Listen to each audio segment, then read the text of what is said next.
फरमाते हैं मसला ये है कि जब एक कुरान पढ़ रहा हो ना तो जो सामने सुनने वाला है उसे चुप करके सुनना चाहिए। और यही हमारी दलील है कि जब इमाम कुरान पढ़ रहा है तो मुक्तदी पीछे नहीं पढ़ सकता। तो जब नबी पाक के सामने जिब्राइल ने कुरान पढ़ा तो अल्लाह रब्बुल इज़्ज़त ने रोक दिया, महबूब जिब्राइल पढ़ रहे आप ना पढ़ें, आप बस सुने।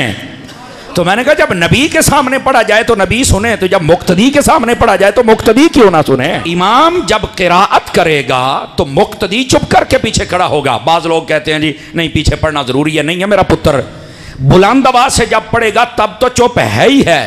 व इज़ा क़ुरिअल क़ुरआन फस्तमिऊ लहू व अनसितू, अल्लाह फरमाता है ये 9वें पारे में है, जब कुरान पढ़ा जाए तो फरमाया तुम चुप करके सुनो। और अन से तू इसका मतलब है मुंह भी ना हिलामी, तो आप नहीं पढ़ सकते। अच्छा जब इमाम जोर और असर पढ़ाए इसमें तो आहिस्ता किरात करता है, तो फिर हम क्या करें।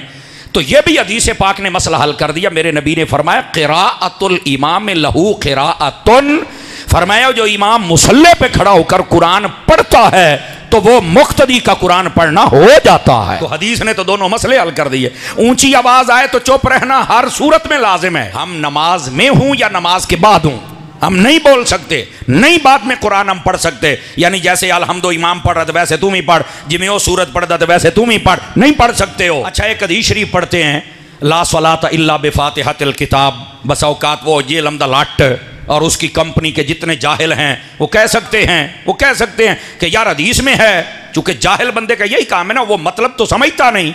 वो कहता देखो जी कुरान हदीस में आ गया कि फातिहा के बगैर तो नमाज नहीं होती, तो पे पढ़नी पड़ेगी। ओ मर रहे तू ये पढ़िया, तू कुरान की आयत कोई नहीं पढ़ी कि जब कुरान पढ़ा जाए चुप रहो, तुमने ये नहीं पढ़ा। नबी पाक अलैहिस्सलाम आपने खुद इरशाद फरमाया क़िराअतुल इमाम लहू क़िराअतुन, इमाम का कुरान पढ़ना मुक्तदी का पढ़ना हो जाता है। बल्कि तुमने ये नहीं पढ़ा, ये सियाह में मौजूद है। नबी पाक नमाज पढ़ा रहे थे तो पीछे से एक शख्स ने जैसे हुजूर कुरान पढ़ रहे वैसे पढ़ना शुरू कर दिया।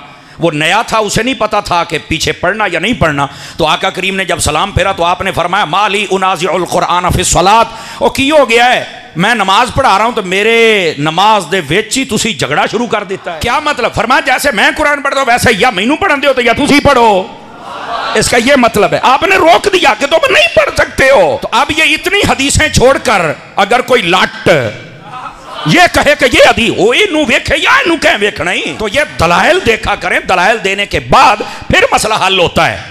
हुन समझियो कोई नहीं, कुरान की 2 आयतें और 3 हदीसें मैंने आपकी खिदमत में अर्ज की हैं कि आप इमाम के पीछे जब खड़े हों, इमाम ऊंची पढ़े या आहिस्ता पढ़े, इमाम के पीछे खड़े होकर आप क़िराअत कर सकते, सना भी पढ़ेंगे आप, सुभान रब्बियल अज़ीम, सुभान रब्बियल आला, अत्तहियात सब कुछ पढ़ेंगे, कुरान नहीं पढ़ सकते आप।